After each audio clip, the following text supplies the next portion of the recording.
What if the hardest moments of our lives weren't just obstacles, but invitations? Today, we're diving into a really radical idea from a 13th century mystic that completely reframes the nature of suffering, turning it from something you just have to endure into a profound, powerful connection. So, let's start with this question right here. It's a challenging one for sure. It feels almost counterintuitive. But what if it were true? What if hardship wasn't a punishment, but could actually be seen as a gift?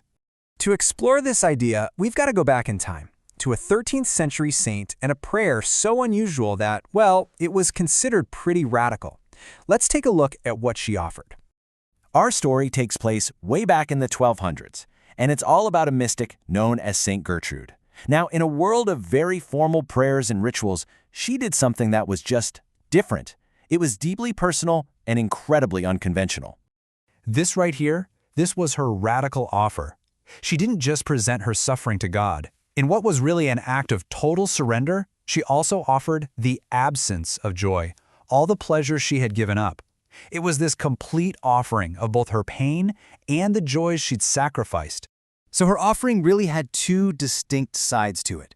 You have the sufferings endured, the very real pain she lived with every day, but also the pleasures forfeited. This wasn't just about getting through hardship, it was about acknowledging sacrifice too. And in her mind, both were equally valuable.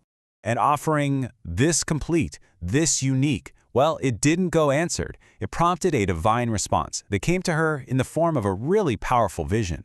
In her vision, God didn't just acknowledge her prayer. He actually showed her that her offerings, both the pain she felt and the sacrifices she'd made, had been actively transformed into something new and something beautiful. And this is what they became. Her suffering and her sacrifice were forged into two rings, enriched with precious stones.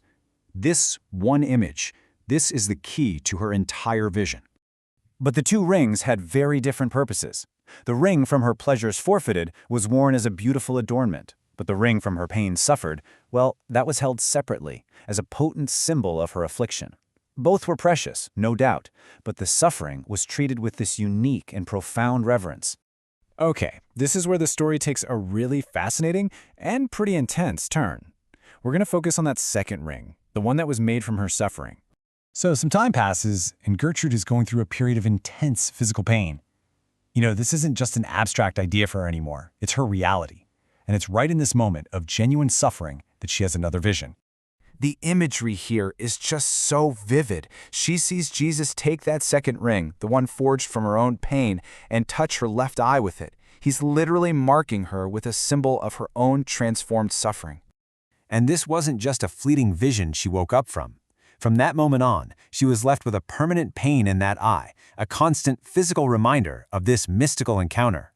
So what in the world could this mean? Why would a divine vision leave behind a permanent mark of pain? This brings us right to the core theological idea of the story, something called a spiritual espousal. This is such a profound reframing of what pain is. In this view, suffering isn't a punishment at all. Instead, it's kind of like a wedding ring, a physical mark of a deep, committed, marriage-like bond between a soul and the divine. Her pain became the constant symbol of her belonging. The ring symbolizes this sacred marriage, the espousal. And so her real-world sufferings became the proof, the testimonies of that bond.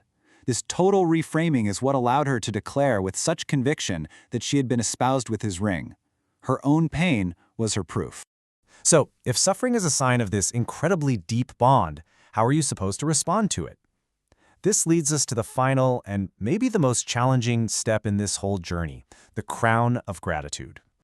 The path forward she outlines has 3 steps. First, you have to recognize that suffering isn't just random, but it's a testimony of this deep connection. Second, you actively return thanks, not for the pain itself, but for the sacred bond it signifies. And the final result of this radical kind of gratitude is what the text calls a crown of glory.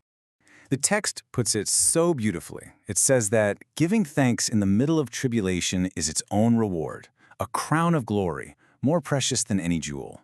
It's this final, powerful idea that maybe the highest value isn't found in trying to avoid pain, but in discovering the meaning and the grace hidden within it. And so we're left with this timeless question, aren't we? I mean, this isn't about becoming a 13th century mystic. It's about considering a different perspective on our own struggles. It invites us to ask, in the landscape of our own lives, where might our hardships be reframed? Where might we find our own crowns of glory?